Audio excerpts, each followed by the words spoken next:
Digitalpianos für Einsteiger. Auf diesem Gebiet ist wohl keine E-Piano-Serie erfolgreicher als die Arius-Modelle von Yamaha.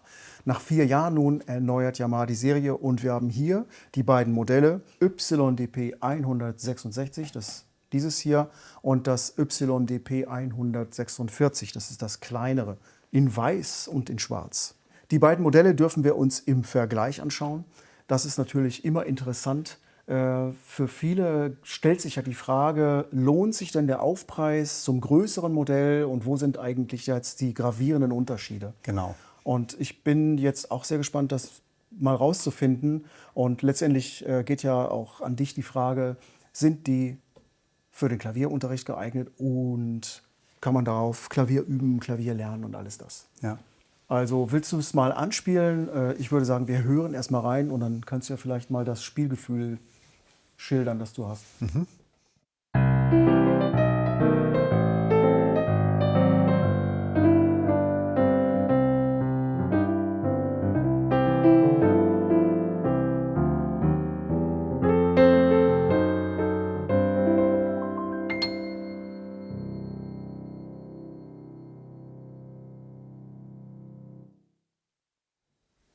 Ja, also geht gut von der Hand. Also, Das Gefühl hatte ich auch, also brillant im Klang, so wie wir es von Yamaha kennen. ja. Hätte ich jetzt auch gar nicht anders erwartet.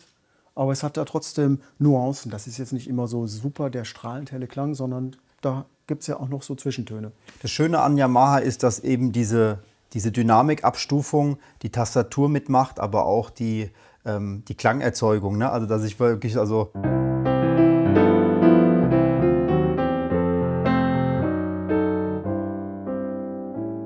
ich kann so wirklich so fliegen und hoch und runter und kriege eine gute Rückmeldung von der Tastatur, die mir sehr gut gefällt, muss ich sagen, gleich mal am Anfang. Ja, das ist ja immer so die Frage. Ne? Ja, ja. Und also ich vermisse jetzt nichts beim Spielen und komme direkt richtig schön rein, also macht Laune. Ja, also man muss ja auch dazu sagen, das ist so die Einsteigerklasse von Yamaha. Das ist so also das, was unterhalb der Clavinova-Modelle ist, Ja. ist die Arius-Serie. Und da ist ja auch schon so ein bisschen Clavinova-Technik drin. Das haben wir hier jetzt an dem Sound, auch das ist der CFX. Den hört man da klar raus. Wunderschöner Sound. Wunderschön und überhaupt sehr brillant, aber man hat es gehört, als ich da oben dann mal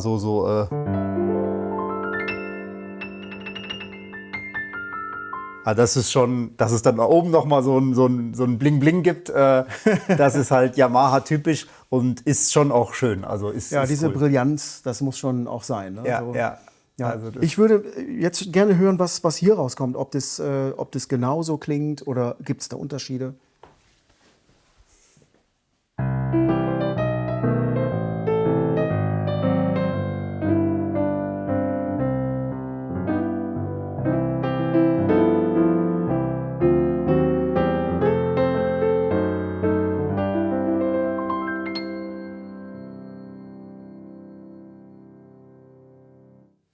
Also ich habe erstmal keinen gravierenden Unterschied feststellen können.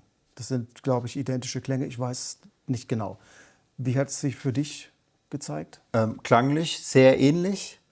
Tastatur ist doch ein deutlicher Unterschied. War jetzt ein direkter Wechsel, da muss man ein bisschen gucken. Aber die Tastatur gefällt mir irgendwie auch gut, auf eine andere Art. Kann es jetzt vielleicht gar nicht so in Worte fassen, aber die hat auch eine gute Schwere. Und oft ist ja ist ja auch irgendwie ein Einsteiger-Digitalpiano. Ja. Ist es oft so, dass mir die Tastaturen dann doch einen Ticken zu leichtgängig sind. Weil man vielleicht sagt, okay, im Einsteigerbereich will man es nicht so schwer haben. Und ich finde, dass sie hier das ist ein guter Kompromiss zwischen schwergängig, also nicht schwergängig. Gutes Zwischending so, genau, ne? Zwischen zu schwer und zu leicht. Genau, ne? Also ich habe hier noch eine gute.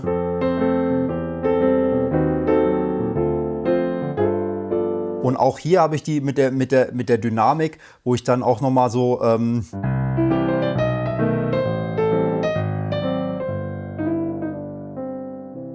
also mir fällt es nicht schwer, auch hier eine Dynamik ran. Ja, es ist super. schon etwas schwieriger als da merkt man schon, da ist ein bisschen Ja, gut, da kann man Gefühl das feiner. Wenn man ein dann bisschen besser umsetzen. beim Klassiktest noch mal gucken, wie es da sich verhält. Ach so, mache ich direkt.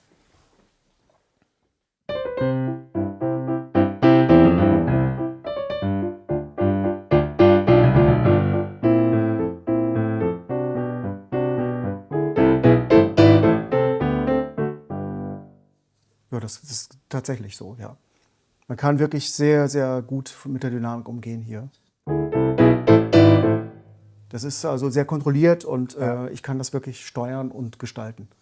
Jetzt würde ich es da gerne mal probieren.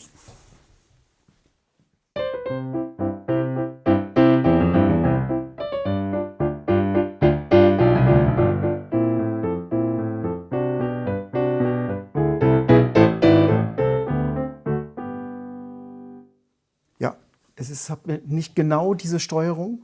Ich habe da mehr Tiefe und kann es exakter ansteuern vielleicht. Ja. Das ist aber auch der einzige Unterschied. Die Dynamik kann ich hier auch rausspielen. Ja. Also das meine ich doch, ne? Oder kommt da mehr raus? Hat das mehr Brillanzen? Ich würde sagen, es ist auf einem ähnlichen. Ja, ich würde es gerne noch mal Ja. probieren. Ja, ich habe hier das Gefühl, da kommt, wenn ich wirklich Fortissimo spiele, dass da noch mal so eine Brillanz rauskommt. Also da ist ein bisschen mehr. So, das würde ich mir auch hier wünschen. Also der Preisunterschied ist ja auch nichts. Von der Hand zu weisen. Ja, genau, der ist ja auch da. Also hier liegen wir ja so ungefähr bei 1300, hier bei 1700, ein bisschen drunter. Und naja, dann haben wir hier den Punkt Tastatur. Die fühlt sich auch schöner an, würde ich sagen. Die hat auch so einen Ivory-Touch, auch bei den schwarzen. Das ist schwarzen Tasten, das ist schön angeraut irgendwie. Also es fühlt sich sehr, sehr schön an. Das ist da etwas glatter. So, Ich würde einfacher. sagen, es ist etwas hochwertiger. Ich denke auch, dass bei der Dynamik auch die etwas höhere Bauart natürlich auch noch eine Rolle spielt. Ne? Ja, ist interessant. Vielleicht hat es auch mit der Tastatur zu tun, dass die Tastatur noch mal ein bisschen mehr möglich macht dann noch mal im Fortissimo, ne? Dass da einfach ein bisschen mehr geht. Ne? Mehr Nuancen. Ja. Das kann aber auch sein, dass die Klangerzeugung das dann auch hergibt und dass es dort ein bisschen einfacher ist. Ja. Meistens sind es beide Faktoren. Und ja, also für mich vermittelt sich dieser Preisunterschied schon mal. Auch so von der Gehäusegröße natürlich und auch im Lautsprecherklang. Also ich muss sagen, was ich so wahrnehme, dieser Lautsprecherklang, der ist erstaunlich voluminös für diese kleinen Gehäuse. Ja. Da hat man auch anscheinend alles rausgeholt. Und hier vorne sieht man auch an den Tasten, da sind so kleine Fräsungen drin, dass der Klang auch hier in die Spielerposition herauskommen kann. Also das ist schon sehr, sehr gut gemacht. Habe ich noch nie gesehen, sowas, dass das hier direkt hinter den Tasten so kleine Löcher sind. Das ist schon erstaunlich, aber sorgt natürlich echt für einen guten Sound. Ja, es ist sehr unauffällig und ja, wie gesagt, ich habe das Gefühl, man hat wirklich alles rausgeholt, was so machbar ist, damit das rüberkommt. Ja. Wir machen am besten diesen Lautsprechertest auch. Bislang habt ihr die Pianos über den Kopfhörerausgang gehört. Also es wäre auch jetzt schon nicht schlecht gewesen, mal Kopfhörer zu tragen, wenn er es nicht sowieso schon tut. Aber jetzt hören wir uns nochmal die Lautsprechersysteme über unser Kunstkopfmikrofon an. Das macht binaurale Aufnahmen, sodass ihr ziemlich gut nachvollziehen könnt, wie das hier im Raum klingt aus der Spielerposition. Aber ihr müsst dafür jetzt unbedingt Kopfhörer tragen. Wir bauen kurz um. Also, wie gesagt, der Lautsprechertest. Wir hören uns jetzt die eingebauten Lautsprecher über das Kunstkopfmikrofon an. Bitte Kopfhörer tragen.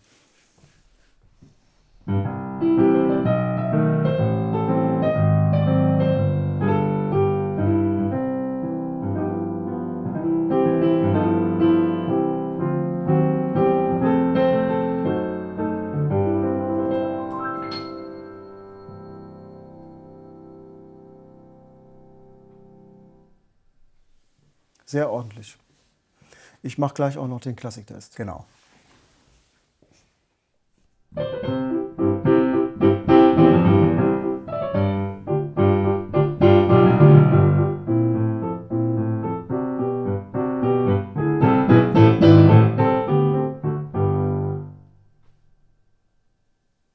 Okay, dann da. Okay, dann jetzt das Yamaha YDP 146, das kleine Modell, über Lautsprecher gespielt.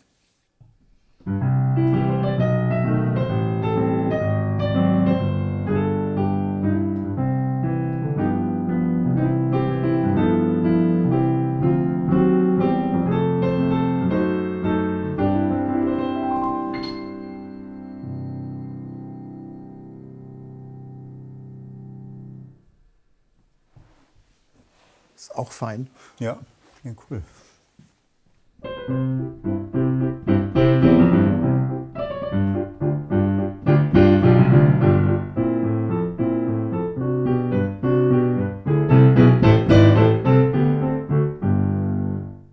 Also ich bin doch erstaunt auch, was aus dem Teil rauskommt. Ja, Unglaublich. das ist schon erstaunlich, ja, muss man echt sagen. Ja. Es ist wirklich toll. Es klingt gut. Also Yamaha hat da wirklich, ich würde sagen, an den richtigen Stellschrauben gedreht zum Positiven und cool. Also Ja, tolle Einsteigerinstrumente. Dann wäre das Fazit eigentlich auch schon gesprochen. Ja.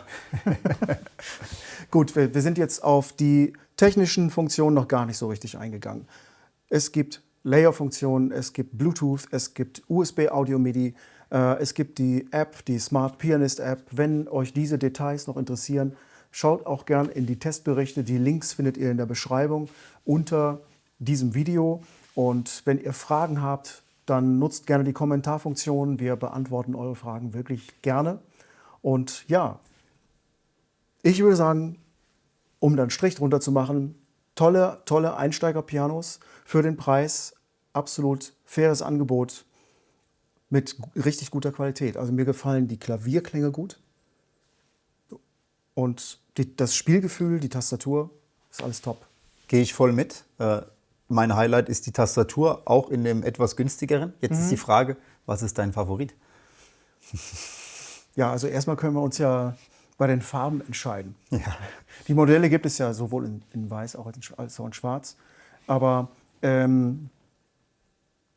wenn ich jetzt von dem Preis her gehen würde, wäre das meine Empfehlung, aber das wäre meine Wahl, weil ich dort die Tastatur und auch die Ausdrucksmöglichkeiten, da stecken im Klang und auch in der Tastatur mehr Nuancen drin. Ja. Also wenn man da mehr Geld ausgibt, würde ich sagen, jetzt gerade auch in diesem Vergleich, dann bekommt man auch wirklich reell etwas mehr dafür. Ja, es lohnt sich, ja. Ja, definitiv. Und der Preisaufschlag ist natürlich da, aber noch nicht in einem Maße, wo man sagt, das ist jetzt nicht mehr darstellbar, sondern man kann sich das wirklich überlegen. Also ich finde auch die Leistung hier beim kleineren super, also auch die Tastatur.